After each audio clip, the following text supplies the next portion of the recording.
The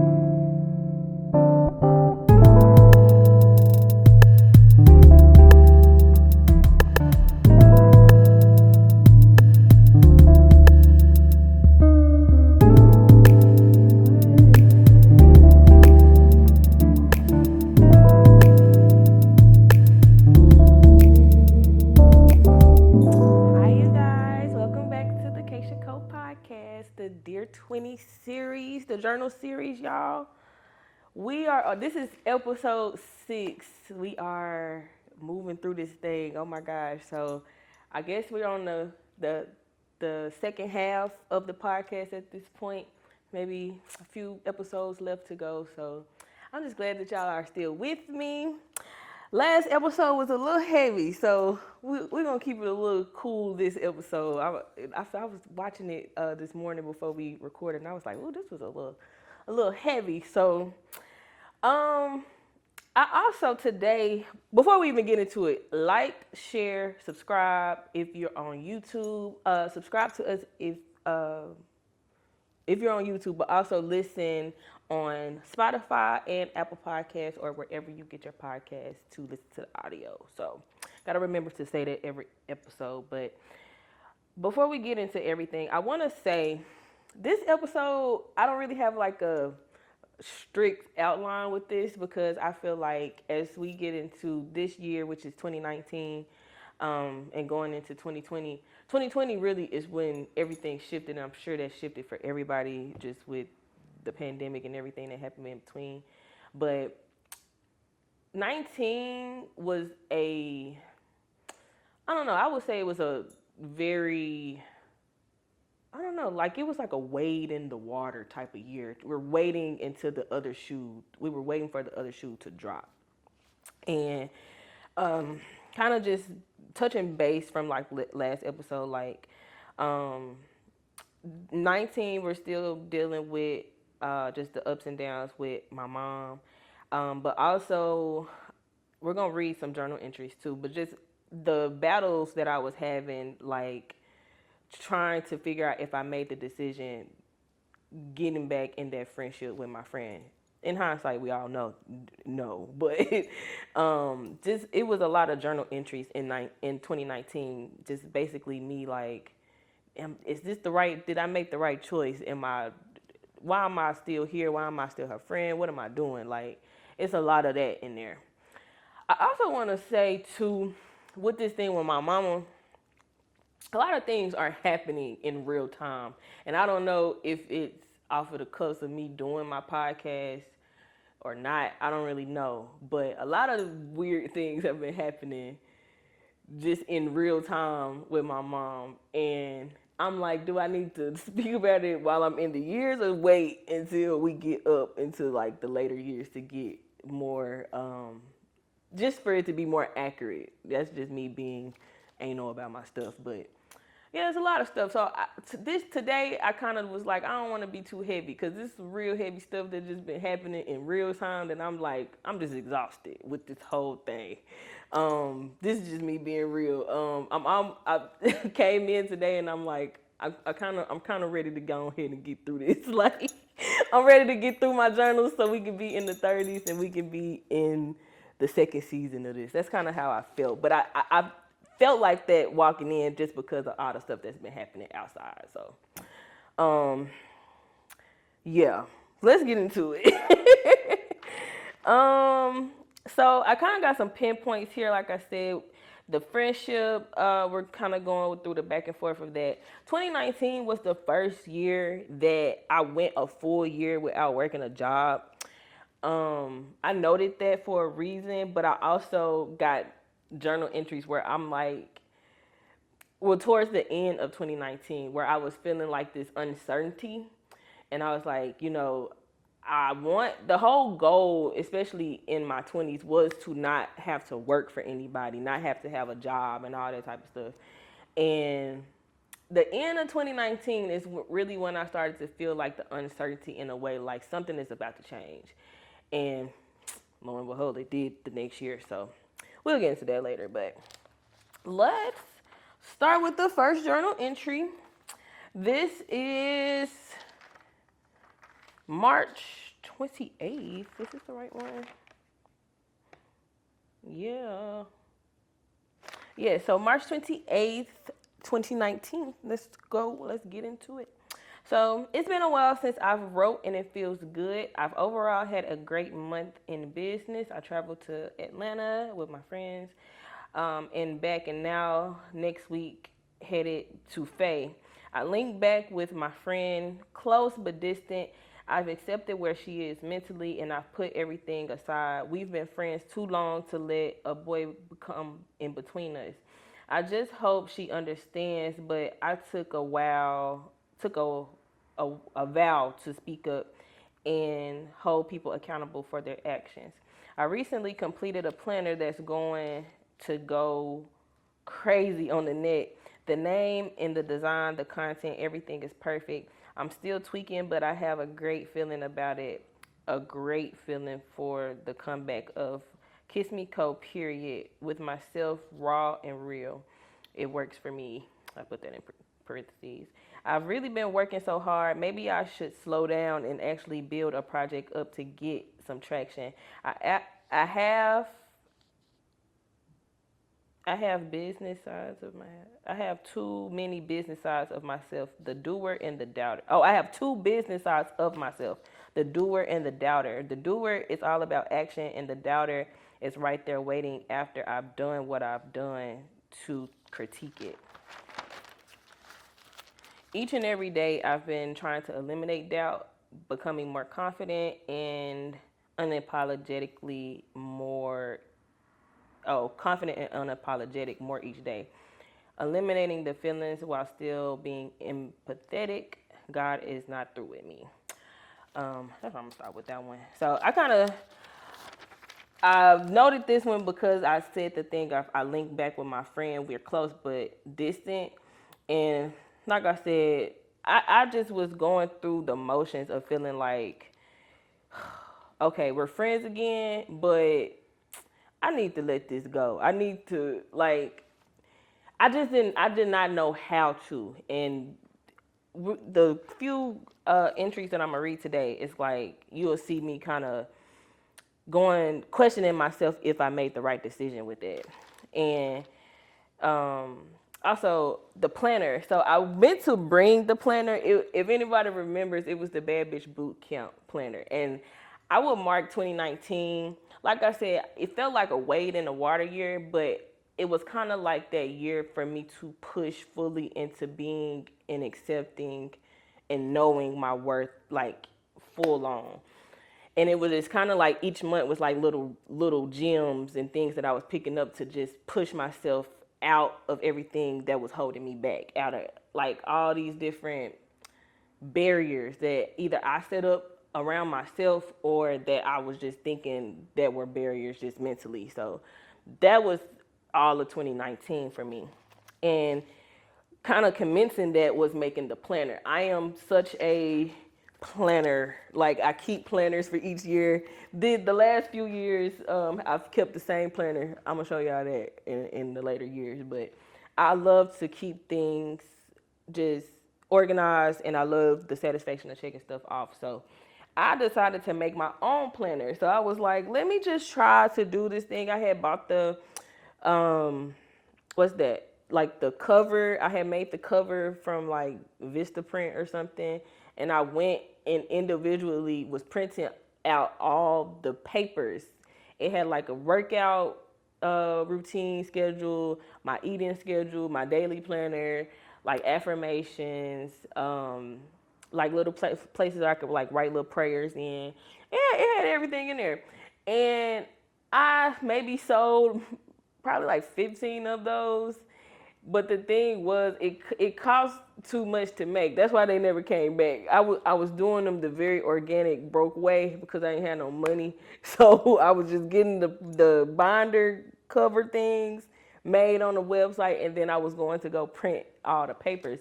In hindsight, I could have just spent all that money and had somebody do it all together instead of me doing every piece. But I didn't know no better, so that's just what happened. But I say that to say like me doing that was kind of just me like commencing like, okay, let's get it together. Let's really get into who you are. 2019 is when the end of 2019 is when I turned 25. So I was feeling like, okay, I gotta be, I don't know. You as a woman, you're trying to hit these different milestones in your life. Like, okay, I'm about to be 25. I'm about to be 30.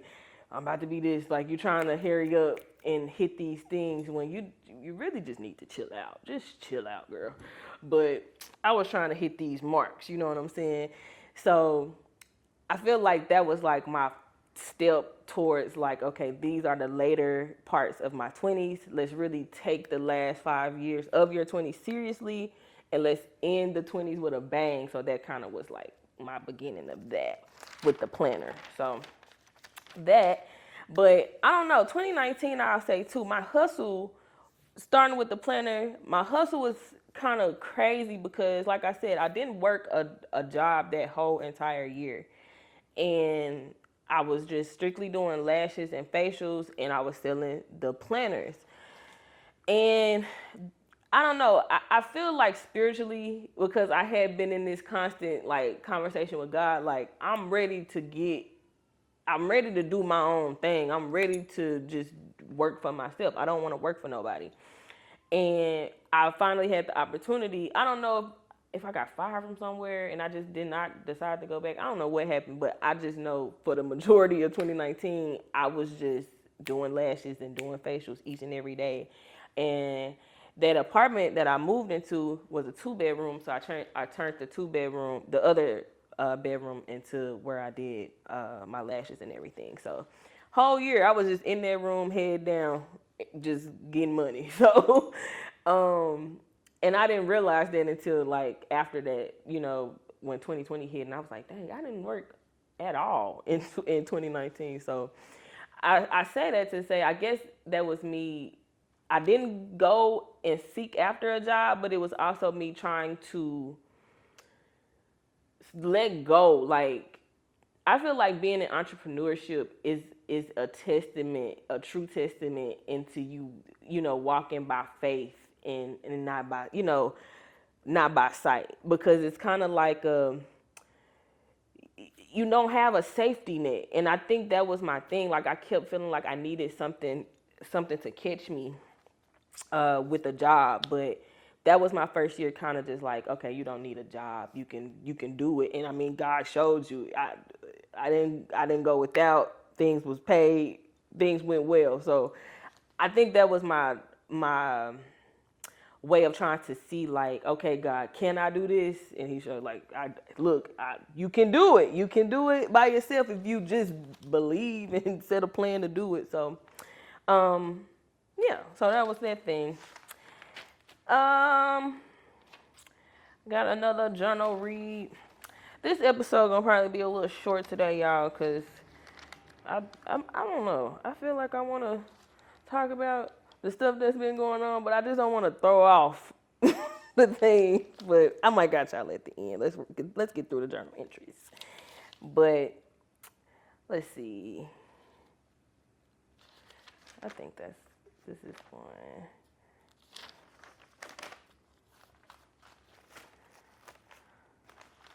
Yeah. Okay.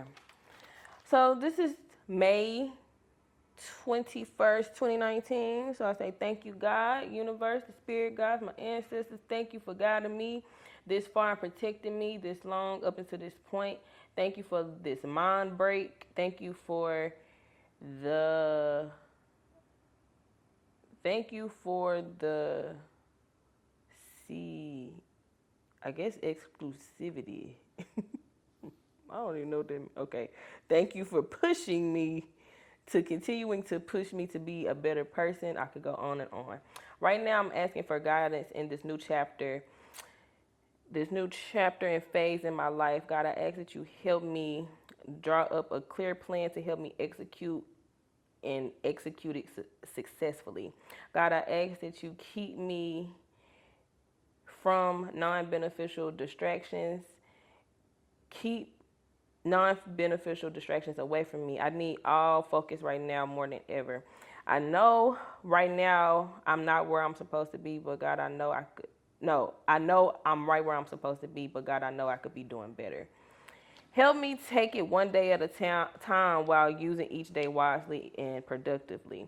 Help me remain mindful and connected to you all day and every day. Keep me on my spiritual journey. Thank you for guiding me this far. God, help me break down these family barriers. Help me break generational curses. And so after making sure I'm good in all aspects of my life and health wise. Keep me strong, keep me healthy, keep me with a clear mind, and thank you for bringing me this far. So, family barriers, clearly. Sometimes I would just, like I said, just write my prayers down. I wouldn't get too deep or specific as to maybe something that was going on specifically on a certain day, but I was just trying to get it out. But clearly things were going on. But I will say, as I'm getting into like the summer months in this journal, the summer of 2019 is when my mom had her second breakdown, and this breakdown was the one that kind of changed the trajectory as far as like prior to 2019 we had an estranged relationship, but there was still a sort of like we still had each other's number. We were still in a way like I could call her. But once 2019 happened and she had that second breakdown, everything changed after that. And basically, like, in a nutshell, it was like so much happened, and I'm just kind of burnt out from telling the story. But it's also like, I gotta tell y'all so y'all understand. But my mom had some type of trigger. She was manic as fuck, but she had a trigger that happened, and it sent her into like a week long manic spell where she didn't get any sleep that whole week. She took my brother from we didn't know, left the house, they went driving somewhere. Like it was very scary. We didn't know what to do as a family to react to, be of support and assistance to her. So I know on the last episode I told y'all that that first call she called me and she was saying like she was gonna, you know, kill her mom. But on this a whole year later she has the same breakdown, and it's still stemming from things with my grandmother and my mom. But this time, this particular time I went to her house, and I was thinking like, hey, let me get my brother, let me try to get him out while you kind of calm down. And at this time, my mom is spilling so much to me and saying a lot to me, and she's saying a lot to me at one time about so many different things that she's overwhelmed, but I'm very overwhelmed because a lot of the stuff that I'm hearing I've never heard before.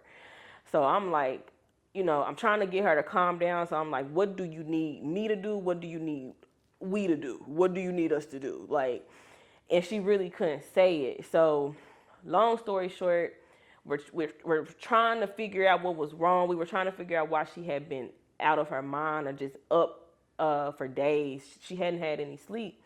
And for a split second, we were like, well, my mom is not a smoker. My mom is not really a drinker like that either. But she had started smoking in 2019, and I'm like, maybe that triggered something with her because you've never been, a weed smoker. You've never been that, and I just remember like our family, we located her, found her, and we were like, okay, the next thing to do is what? Take you to the hospital. And her husband at the time was able to get her and take her to the hospital. And we all met there, and we're like, okay, maybe, the talks of the family is like, maybe she was drugged. Maybe she was drugged. They gotta be it. She been up for days. Maybe she was drugged, because that would make sense as to all the crazy stuff that she was doing. I don't even got time to get into detail as to everything the lady was doing, but it was some crazy manic, like scary movie stuff, y'all. Godly. But we get to the hospital and we're just banking. The whole family's just banking, like maybe she's been laced. Maybe something happened, And it took for the doctor to come out of there to tell us, hey, we didn't find anything. And I'm laughing, but they came in there and they said they didn't find nothing in her system. She's just been acting like this all purely off life. And I'm like, y'all sure? Go back. I need y'all to go back. I need y'all to go run the test again. Because are you sure? So they let us go back there to see her. Or me. I think it was just me. And I went back there, and at this point she's like talking normal. She's like, yeah, what am I doing here? What am I doing here? Y'all need to get me out of here. And I'm like, I feel like I'm finna go crazy because you was just acting a fool. Like, what is this now? You cool now? So I don't know, bro. That whole thing was like a fever dream because it was just so. I'm not gonna say random because random sounds dismissive, and I'm not trying to dismiss her. It's just it came out of nowhere though. It did, and I just was like, how did we get here? You know what I'm saying? How did we get to this point, and how is it nothing in your system? Like, how is it no drugs in your system? I don't get it. But let's get into another journal entry. But no, that was just that just did not make any sense. It just did not make any sense. And I wanted so bad for my mom to get help in that. But that's what I was kind of speaking on the last episode. Like, mental health is just so tricky, and it's tricky in America, and it's also just tricky within our community because we don't really know how to react or respond to it or take care in that. And that's what I was trying to figure out. Like, how can I take care of you in this? And the thing about all the things, everything that had happened, we get to the hospital. She's talking normal. At this point, they let her go. So I know things are not right. They let her go, but I know things are not right. So I was trying to get to a point where, hey, let me get my brother. Can I just keep him for a week or so? Like, let's just cool it off. Like, because maybe you need some time to get whatever you've been packing down. Maybe you need to go and I don't know. Like, maybe you need to be alone and try to get all that out and not do it in front of him because at that time he was 7 years old. So I'm sure that's scary for him. If it's scary for big old me, I'm sure that's scary for him. So I'm like, let me get my brother, get my brother. And she allows me to get him. But maybe not even 2 or 3 days after that, she calls the police and sends the police to my door and says that I'm trying to kidnap my brother. And she comes with the police to retrieve my brother. I say retrieve funnily because that's what she said at the time. She was like, I need to come over there to retrieve my son. And I'm like, why are you talking like this to me? I'm your daughter. What are you like? But the cabeza, it wasn't there. So I said, okay, so I let my brother go, and I'm like, how do you help in this thing? Because the thing with the police and trying to get into all of that, the police says, as far as like a mental person that's going through like mental illness or something, like they have to be a harm to themselves and a harm to others around them. She wasn't a harm to herself from what they could see, and she wasn't a harm to anybody around her. So they were like, give her back her son. So I'm like, okay, how do you fight with that? But I know you're not okay. You know what I'm saying? So I just had to let that go. But that was the mind fuck that I was going through at the time because I'm like, you need help, but then you're saying that you don't need help. And then on 1 minute you're going manic, and then the next minute you're normal. I feel like I'm going crazy. Okay, I don't know how to react. I don't know what to do. I'm finna just give up. You know what I'm saying? So let's get into another journal entry. September the 4th, 2019. Let's get into it. So today I want to learn to let go. I tend to hold grudges close and not even realize it. I don't know. I'm sorry, I cannot. I don't know. I hold on. I don't know why I hold on so tightly, but I pray to release these negative emotions. If it means I lose people in the process of that, it's okay because my peace is protected. I bring a lot of energy to a room, and when I'm recluse, everybody feels it. I'm understanding my worth and my power. I'm beautiful. I'm a beautiful woman. I'm a beautiful friend as well. But I have to do inventory on who has really been there for me genuinely without any problems. Oh, that was shade. A lot of things can be solved with the conversation. I'm still learning this. I'm praying on me and my friend's relationship. Part of me is part of me is tired of fighting for it just with myself, thinking thinking I'm stupid for even being her friend again. And the fact that name there combo never came back up, the guy's name, combo never came back up. Never said why they stopped, whatever. It just came back like this, like just came back like things were back to normal. I don't know. I'm just trying to let go, but maybe it's coming up because it's something I need to see. Help me, Lord. LOL. I'm trying. So that was just like I said. I skipped all the way from March to September because I'm not reading the whole thing on journal to y'all. But that was like I was still was going back and forth with myself, and that was more so just a direct thing, like conversation with myself, because I felt like because of the things that went on within the friendship, I'm now blaming myself for being more drawn back, being more recluse, and kind of holding my energy to myself when other people felt that. And that's just me. I bring a good spirit and energy to the room. So, and I've always been like that. But around this time, this is now me. Like I don't know if y'all remember on some of the older episodes, I was just like, I started to get into this like I was more calculated now that I'm that entered the friendship back with her, and I felt in a way guilty because like I knew deep down the friendship should have ended, but now I'm able to kind of assess the part I'm playing in it on this half of it, because it's like now you're recluse, now you're drawing back, now you're not really saying nothing, now you're not really like this is a totally different friendship. This is not the same. And by y'all steady avoiding these elephant in the room type of conversations, it's just growing the elephant larger. Like, come on, say something, girl. Like, but I say in that help me let it go. Like I always felt something when I would go around her. We would hang out. Hanging out with her was fun, but after I would always just feel like a hug, like a just a drained energy, because I just would be like, why am I here? I can't even be my full self with you anymore. Like, why am I here? This is fake at this point. And I don't really align myself with fakeness. You know what I'm saying?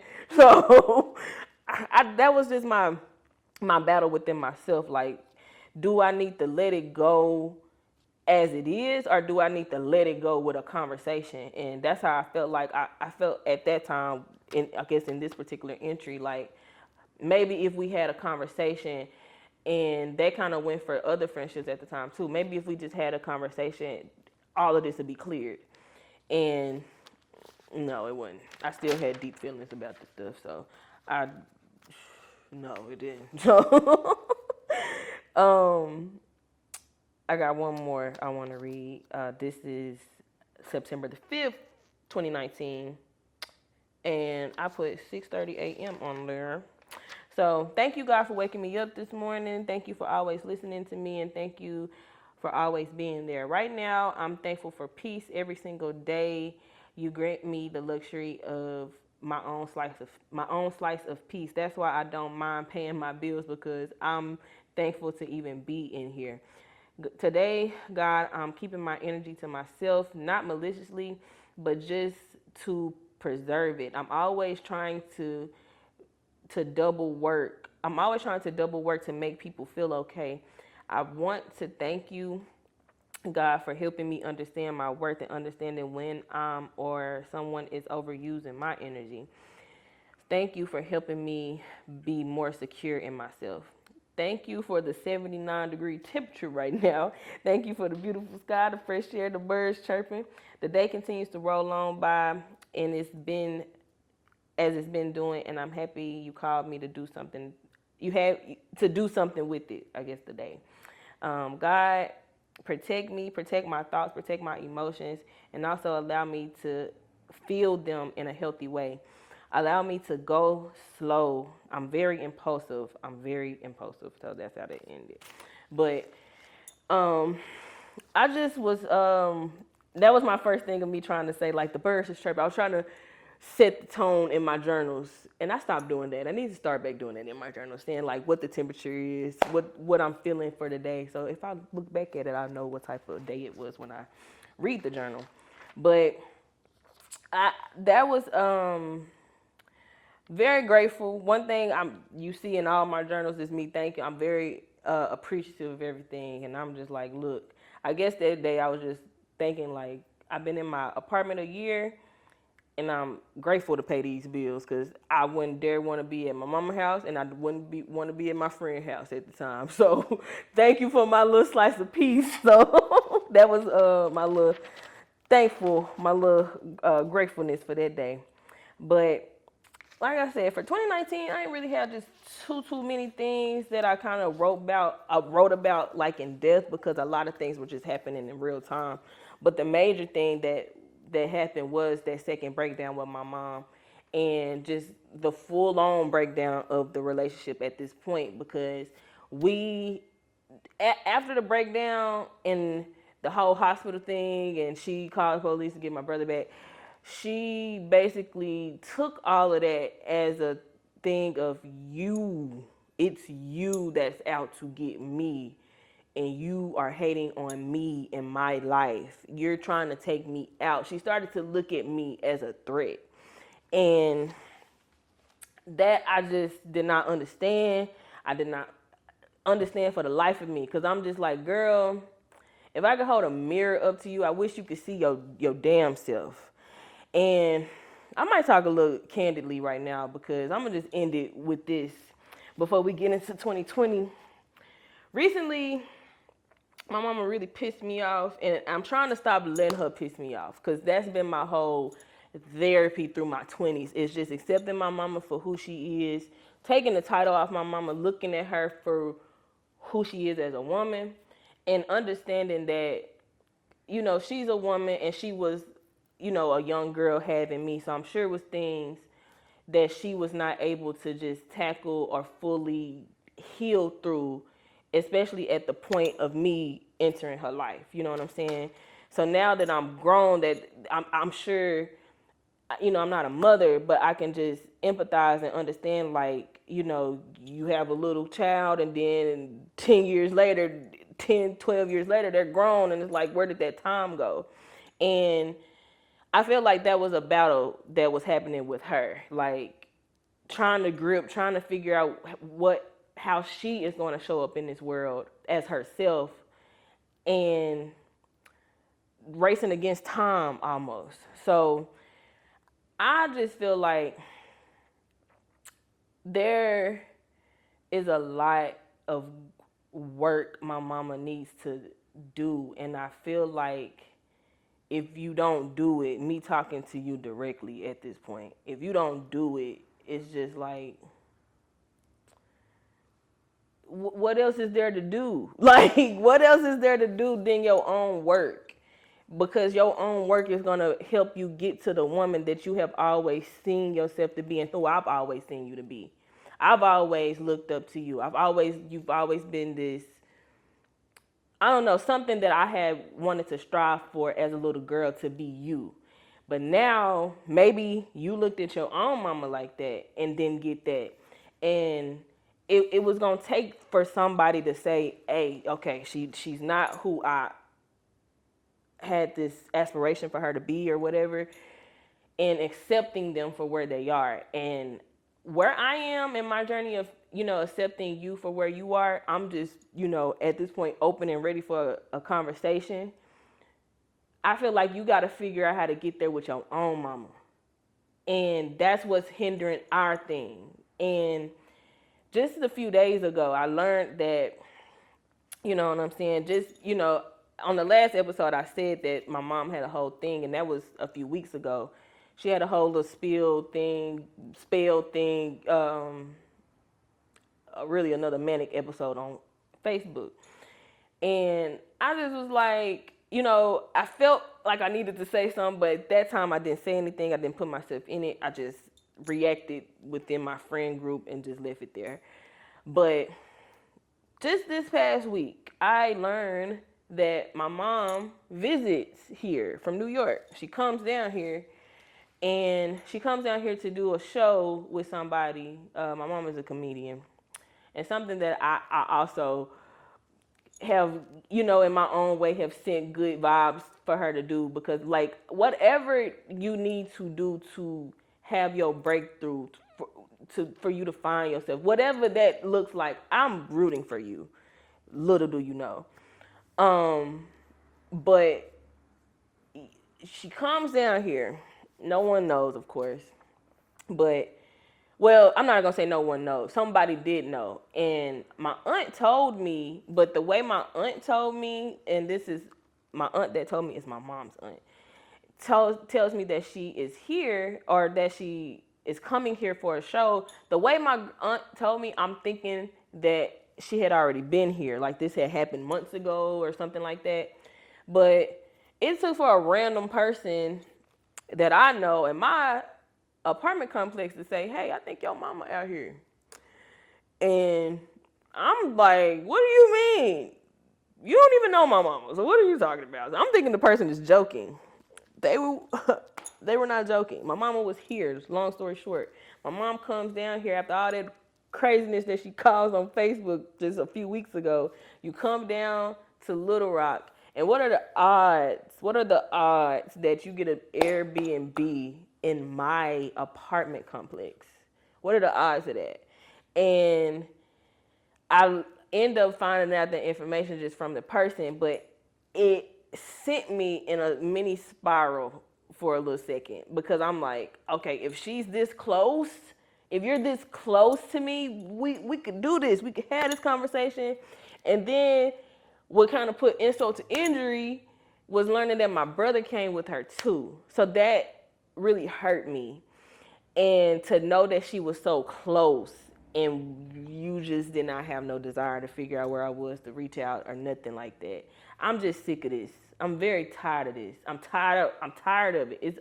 We are going on a decade where we can't have a simple conversation as a mother and a daughter because of things you went through with your mom or whatever. And I know that's a part of the factor, but I also feel like the part of that factor is you having to look at yourself in a mirror, and you're avoiding that.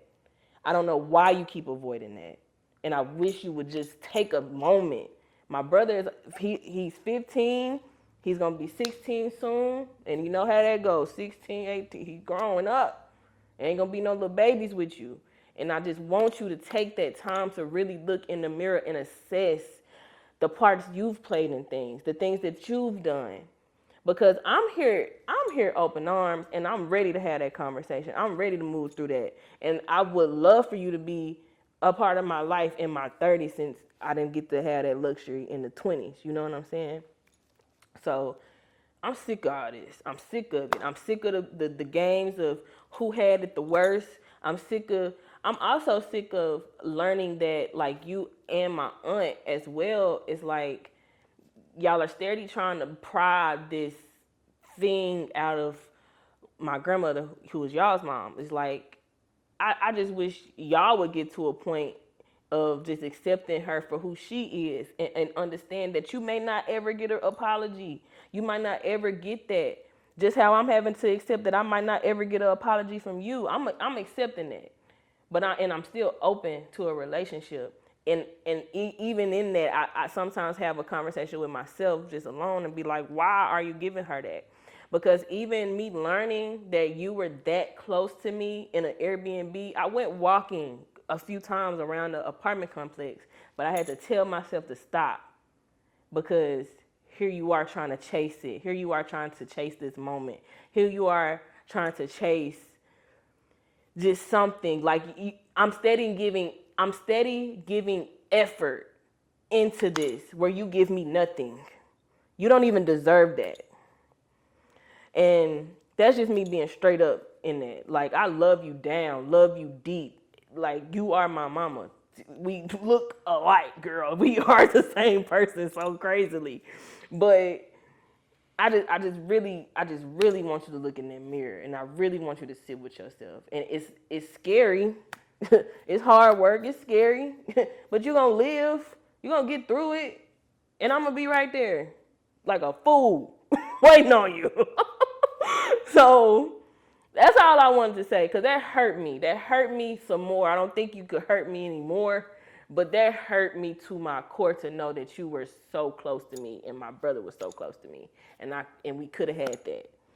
And yeah, that was on my chest today, man. Yeah, I just hope when we cut these clips up, and I hope that goes directly to her phone, and I hope you hear that, because I love you, and I wish you I've never stopped praying for you. I never stopped wishing you the best, even through my frustration of trying to understand, why are you like this? Why are you like this? I had a whole blow up the other day because I'm like, why are you so weird? Like, why are you like that? And then, like, I find glimmers of hope when I watch different things of her, like, just through passing or different things. Like, I am the way I am because of what I saw as a kid, that ambitious woman that I saw as a kid. Know that. And I just wanted to say that to you. I love you, mama. And y'all still with me? Look, I'm kind of just zoning out, but I'm gonna end the episode right here. Next episode, we're gonna be in 2020, and y'all know how the craziness and all this craziness that went with that. But this is episode 6, you guys. Short and sweet, kind of, but love y'all. See y'all on the next episode. Like, share, subscribe. Listen on Spotify, Apple Podcasts, or wherever you get your podcasts. Yeah, the Catch Go Podcast. Dear 20 series, you guys. See y'all later.